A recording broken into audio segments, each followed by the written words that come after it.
बर' हारिनि गेजेरावनो गोदान जारिमिन सोरजिनो हादों। प्रमद बर'आ भारत सरकारनि मिनिस्ट्री अफ होम एफेयार्स बिबान मोननो हादों।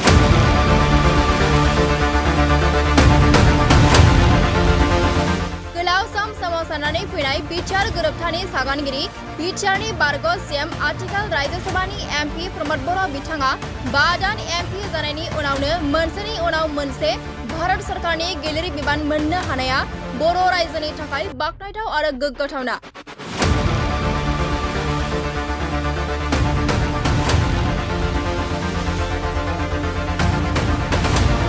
प्रमद बर'नि हानजा इउपिपिएलआ बिटिसिआव खुंथाय गैया आरो एमएलएफोरबो सासेबो गैया, अब्लाबो इउपिपिएल हानजाया भारत सरकारनि थाखाय गोनांथि जानानै दङ।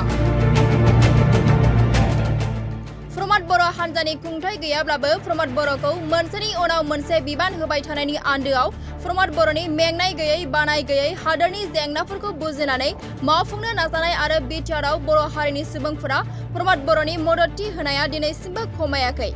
लोगोसेनो बर' हारिनि सोमावसारग्रा दैदेनगिरि महात्मा गान्धीनि आदर्शजों सोलिग्रा सासे सैथो सुबुं होननानै भारत सरकारनि दैदेनगिरिफोरनिसिम सिनायथि होनो हानायाव एमपि प्रमद बर' बिथाङा बेबादि खाबुखौ मोननो हादों होननानै बुंनो हायो। फारसेथिं प्रमद बर' बिथाङा मिनिस्ट्री अफ होम एफेयार्स मोननायजों मा खामानि मावनो हागोन एबा मा जागोन होननानै गोबाङा सोंथि जायो। मख'नो नांगोनदि भारत सरकारनि नखर मन्थ्रिजों खान्थियारि संसदनि हेंथा गैयाजासे हादोरनि रैखाथि, इसिङारि खान्थि आरो खुंथायारि दाथायनि सायाव रायज्लायनो थाखाय खाबु मोनगोन।